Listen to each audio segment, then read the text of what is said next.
আদিবাসী মহিলা মারধরের ঘটনায় সপু সরেন, বাবলু টুডু এই দুই ব্যক্তিকে গ্রেপ্তার করল সিউড়ি থানার পুলিশ। সপু পেশায় রাজমিস্ত্রি। কয়েকদিন ধরে এই মহিলার সাথে অন্য এক ব্যক্তির সম্পর্ক গড়ে উঠেছিল। তার জেরে বদলা নিতে মারধর, খুনের চেষ্টা। রাতে সিউড়ি থানার পুলিশ সপুকে গ্রেপ্তার করেছে।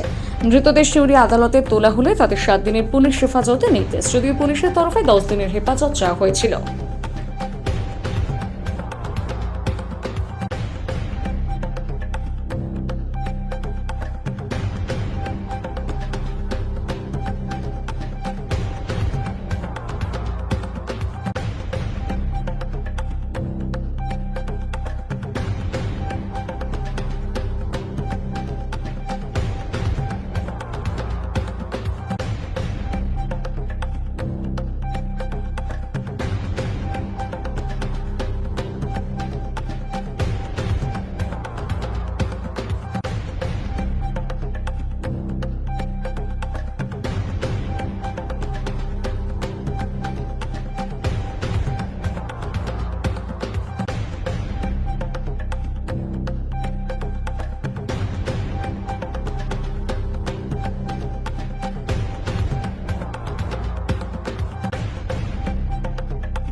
আজকে ওই সিউড়ি থানার এলাকায় আমগাছিতে একজন মহিলাকে দুজন মারধর করেছিল, যাদের নাম হচ্ছে সুকু সোরেন আর বাবলু টুডু।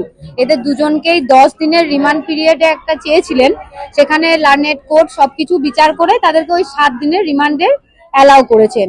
পরবর্তী কথা ওই 11 তারিখে প্রোডাকশন আছে, ওই দিন জানা যাবে যে তাদের সাথে কি হতে চলেছে না হতে চলেছে। ঘটনা ঘটেছিল এই একজন মহিলার নাম বলা তো যাবে না, সেক্ষেত্রে ওই সুকু সোরেন আর বাবলু টুডু এই মহিলাকে মারধর করেছিল। এইটুকুই ঘটনা। এবার পরবর্তী আইনের আওতায় আছে, ইনভেস্টিগেশন করে পুলিশ যা পাবে সেটাই আসবে। আমার নাম রজনী ব্যানার্জি, অ্যাডভোকেট, সিউড়ি কোর্ট।